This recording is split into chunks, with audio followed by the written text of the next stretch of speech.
السلام علیکم ورحمۃ اللہ وبرکاتہ۔ ناظرین و سامعین، ایک بڑھیا حضرت نوح علیہ السلام کے پاس سے گزری۔ آپ کشتی بنانے میں مصروف تھے۔ وہ خاتون دولت اسلام سے مالا مال تھی۔ اس نے حضرت نوح علیہ السلام سے کشتی کے بارے پوچھا۔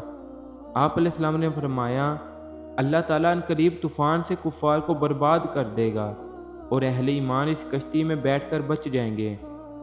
اس بڑھیا نے عرض کیا، آپ طوفان کے وقت اسے بھی بتائیں گے تاکہ وہ بھی کشتی میں بیٹھ کر سیلاب سے نجات پا لے۔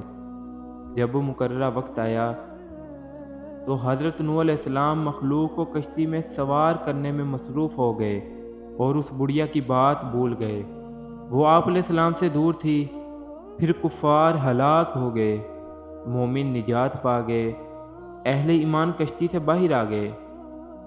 وہ بڑھیا آپ علیہ السلام کی خدمت میں حاضر ہوئی اور عرض کیا، آپ نے تو کہا تھا عنقریب طوفان آئے گا، کیا طوفان نہیں آیا؟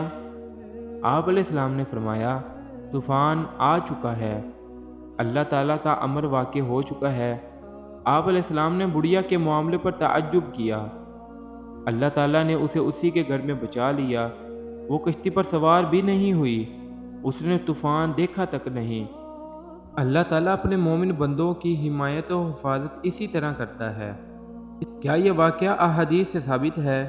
یہ واقعہ شیخ اسماعیل حقی نے تفسیر روح البیان میں محض ایک حکایت و کہانی کی حیثیت سے بیان کیا ہے، کسی حدیث یا صحابی کا فرمان نہیں۔